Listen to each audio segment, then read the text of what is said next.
Hello, Professor Flynn. I kind of actually enjoyed the video option for our previous assignment in week 2, so I'm actually going to try a second one, and hopefully it goes smooth again.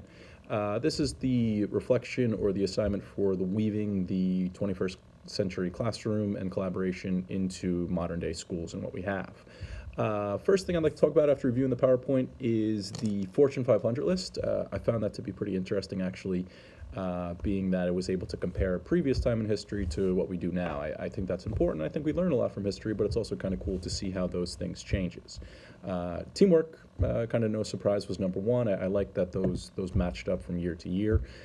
Being that 4 through 9 was also the same, I thought was cool to show that different emphasis or things that we focus on from years change, but there are always going to be those simple and basic things that our students need to make sure that they're ready to succeed.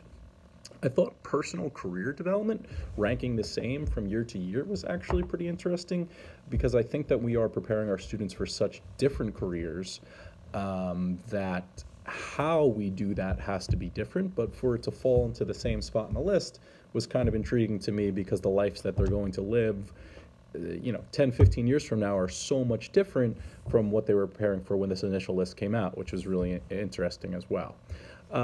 Second thing, takeaway from that, I thought that problem solving being number 2, but creative thinking being number 7 was interesting because to me those things are so tightly tied together that I really think you can kind of only problem solve with creative thinking. So I'm a bit curious or wonder where the difference is or how such a disparity comes.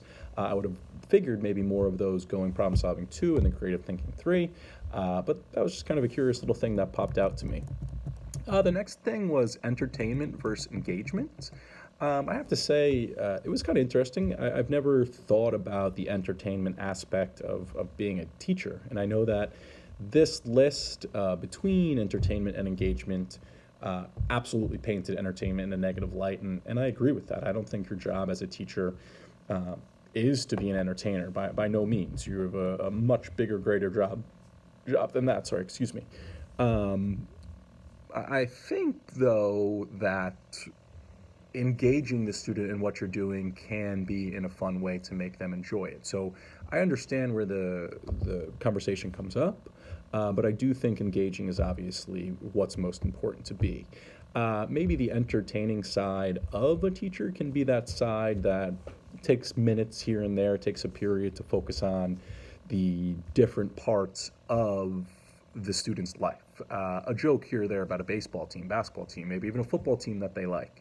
A performance, a concert, things that you can kind of connect, and when your focus isn't to have them learn an academic topic, is the time to be entertaining and be friendly and go from there. So I could see where the conversation started or where the chart maybe started, but I do think all good teachers know that their job is to engage their students in the lesson and find a way or do their best to find a way to make the topic fun, not put on some type of performance so they are into it.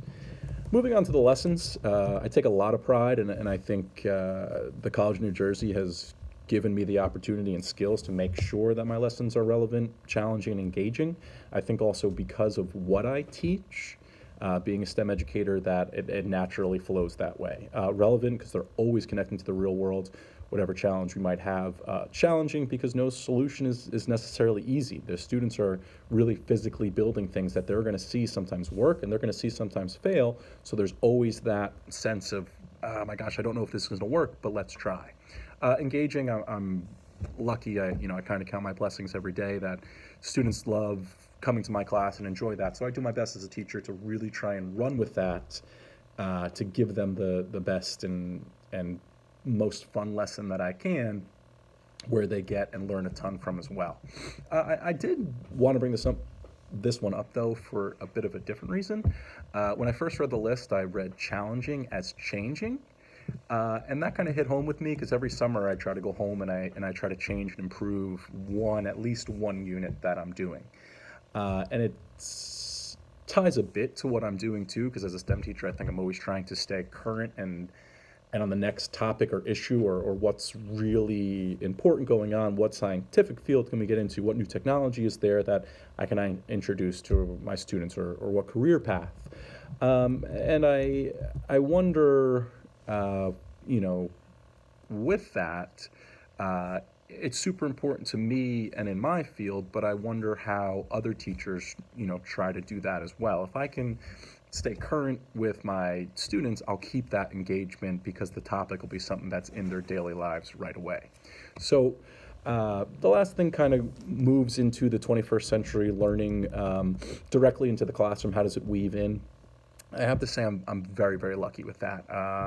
I think coming into a position here in Chatham that I've been able to write my entire curriculum and kind of focus the curriculums on, renewable energies, for example. I don't think that was taught, within the past at many schools. And that's something that is kind of, on the edge of up and coming things. So that lets me stay pretty current with my topics, but also in the way that I'm allowed to teach my class. It has students working in groups all the time. It has compromises, has collaboration. It has students learning a give and take of a compromise here, a compromise there, and all of a sudden they have that much, much better project that they're looking for. Every project connects to the real world. And I think the teachers in my school, though, that don't teach this do an excellent job of keeping their projects project-based learning. They do a great job in small groups as well, being able to connect and show that cooperation between, teacher and student, then reflect that to a student-on-student group. The last thing I'll really say is I don't always think it's necessarily easy to prepare our students for the future because we don't know exactly what it's going to be. I do think, though, that we're unique and we're not the first generation to understand that the world is going to be much, much different and when these students become adults in 20, 30 years. But I think we're one of the first generations that have the technology to truly try and prepare them. When my grandparents were kids, I'm sure they could never imagine what school is going to look like now, or the school that I went through even. But I think here we at least have a good foundation of a baseline to better project what our students might be running into and might face. So I think that's a unique way of making sure that when we weave this 21st century learning of collaboration and working together, that we might not know exactly what their field is going to be or their exact career, but we know that they're going to need these skills no matter what. If they have these skills, they'll apply them to that job, whatever they do, and they'll be kind of ahead of the game just a little bit or be able to assimilate right in and do their job really well, we hope. So with that, second assignment of the week. Again, I've never done videos before, but I did like it the first time. So please let me know if there's anything better I can do or anything different. But thanks so much and have a great day.